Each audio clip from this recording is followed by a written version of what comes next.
नमस्कार दोस्तों, साल 1989 की बात है। बॉलीवुड स्टार विनोद खन्ना, अमजद खान और डिम्पल कपाडिया एक फिल्म की शूटिंग कर रहे थे। इस फिल्म का नाम था लेकिन, एक ड्रामा मिस्ट्री बॉलीवुड फिल्म भूत के बारे में। फिल्म की कहानी में एक औरत का भूत महल में भटक रहा था और मुक्ति चाहता था। इस फिल्म की शूटिंग हो रही थी जयपुर महल में। एक दिन हुआ क्या कि शूटिंग का बड़ा आम दिन था। शूटिंग खत्म हुआ और लोगों ने अपना पैकअप किया सूट से। सूरज ढल गया और उस रात डिम्पल कपाडिया अपने बेड पर सो रही थी। वो कहती है, अचानक से उन्होंने एक औरत को बेड के साइड पर बैठे हुए देखा। उस औरत के साथ उन्होंने बात की और उनके अंदर एक फीलिंग आई कि औरत वो एक भूत। ऐसे लाखों एग्जाम्पल्स मिल जाएंगे दुनिया भर में जहाँ पर लोग कहते हैं कि हमने अपनी आंखों से भूत को देखा है। बहुत लोग बताते हैं कि कैसे उनके साथ पैरानॉर्मल एक्सपीरियंस है। इस पर कई फिल्में भी बनाई गई। The conjuring, the exorcist, the exorcism of Emily Rose, इन सब फिल्मों में लिखा होता है इंस्पायर्ड फ्रॉम रियल इवेंट। कितनी ही टीवी शोज बने गोस्ट हंटर्स पर, जहाँ पर लोग इंस्ट्रूमेंट लेकर भूतों को पकड़ने के लिए भागते हैं, बड़ी टेक्नोलॉजी का प्रयोग करते हैं और कहते हैं यहाँ पर भूत है। और कुछ लोग मरे हुए आत्मा से बात करते हुए यूट्यूब पर डालते हैं। जैसा कि American paranormal expert Steve Hawk claim करते हैं कि उन्होंने लेट सुशांत सिंह की आत्मा से बात की। क्या सच्चाई है इन सब चीजों के पीछे? आइए जानने की कोशिश करते हैं आज की इस वीडियो में। सुशांत की आत्मा की लाइव गवाही है। भूतों का स्कूल। क्या भूत प्रेत सचमुच होते हैं? कुछ जगह ऐसी भी हैं जहां आज भी लोग जाने से बचते। कहा जाता है कि रात में भानगढ़ पर भूतों का साया रहता है। अद्भुत और कल्पनीय, अविश्वसनीय। सबसे पहले ऐसी घटना जहाँ पर जवाब बड़ा ओबियस हो उसे हम साइड में रखते हैं। जैसा कि फॉक्स सिस्टर का केस 1800, जहाँ पर ये तीनों बहनें बहुत फेमस थी।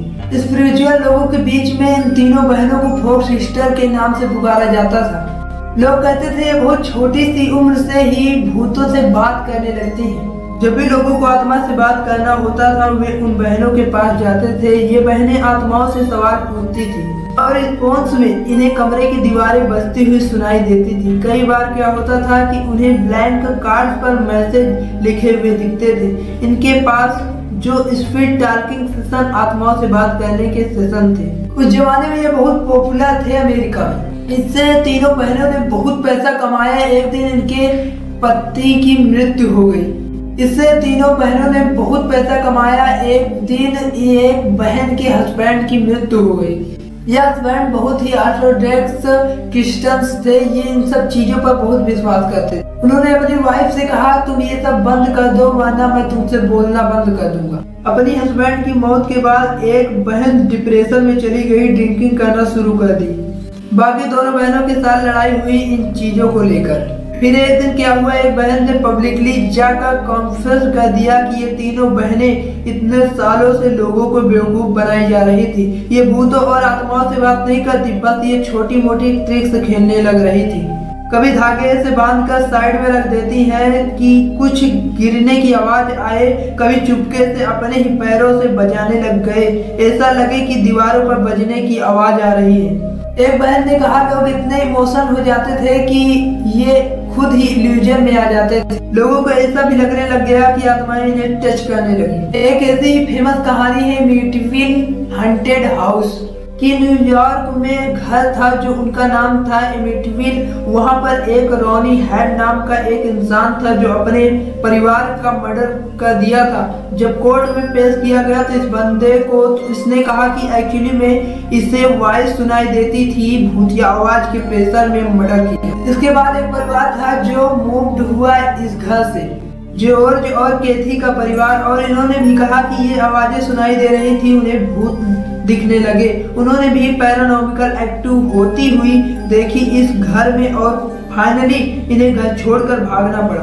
क्या मिस्ट्री थी इस कहानी की? एबीसी न्यूज की बाकी रिपोर्ट ने बताया कि यह सब झूठ बोल रहे थे। रोनाल्ड ने अपने आप को पनिशमेंट से बचाने के लिए झूठ बोला था और जो फैमिली कपल मूव किया उन्होंने झूठ बोला। उन्हें लग रहा था झूठ बोलकर अच्छे पैसे कमा सकते हैं। उनको लगा था कि ये बुक फिल्म की डिटेल्स जाएंगे उन्हें।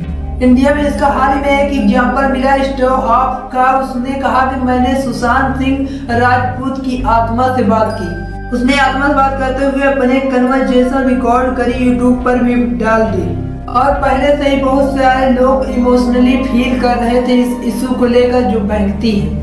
इस चीज को न्यूज चैनल में रिपोर्ट किया गया। India TV, Amar Ujala, DNA news 24, ये सब जो कह रहे थे ये सब सच था। एक्चुअली में हुआ था क्या कि इसको एक इंस्टाग्राम यूजर ने बताया। इस बंदे ने सुशांत सिंह राजपूत पुराने इंटरव्यू में से कुछ क्लिप्स निकाला, जो इंटरव्यू इन्होंने फिल्म क्रेडिट अनुपमा चोपड़ा को लिया था कुछ साल पहले। वहाँ से इन ऑडियो की क्लिप्स निकाला गया और इन्हें मैनिपुलेट किया गया और प्लेट किया गया एज सुशांत सिंह राजपूत की आत्मा बात कर रही है। और कमाल की बात देखो, अभी न्यूज चैनल ने स्पोर्ट वाली खबर फैलाई कि टीआरपी स्टेटस ब्लू करने से मिलती है। सेंसर लॉजिकल पर बात करने से कहां पर टीआरपी मिलेगी। अच्छा, तो हम ऐसे फ्रॉड लोगों को, झूठे लोगों को हम साइड में रखते हैं जो झूठ बोलते हैं, लेकिन उन केसेस से क्या है जहां पर लोग झूठ नहीं बोलते, उन फिल्मों जो रियल लाइफ से स्टूडेंट से इंस्पायर है। 2017 में ये फिल्म आई थी वेरोनिका, जिसमें दिखाया गया था कि सोलर इक्लिप्स के दिन वेरोनिका और उसके दोस्त एक स्कूल में बेसमेंट में जा रहे थे और एक बीजी बोर्ड पर इस्तेमाल करते हैं वेरोनिका के मुर्दा पापा और मुर्दा बॉयफ्रेंड को कांटेक्ट करने के लिए। एक नन बीच में आकर इंटरफेयर कर देती है। ये बीजी बोर्ड टूट जाता है और वेरोनिका में एक डीमन घुस जाता है, वहाँ प्रोसेस्ड हो जाती है कि इंस्पायर्ड बाय रियल इवेंट। तो क्या ऐसा सच में हुआ था? जो रियल स्टोरी यहाँ पर उस लड़की की ही जिसका नाम था स्टेफानिया, इसके रियल लाइफ केस में इतनी अटेंशन ड्रॉ करी थी कि पुलिस रिपोर्ट भी मेंशन किया कि लड़की के घर पर कुछ पैरानॉर्मल एक्टिविटीज जरूर हुई थी।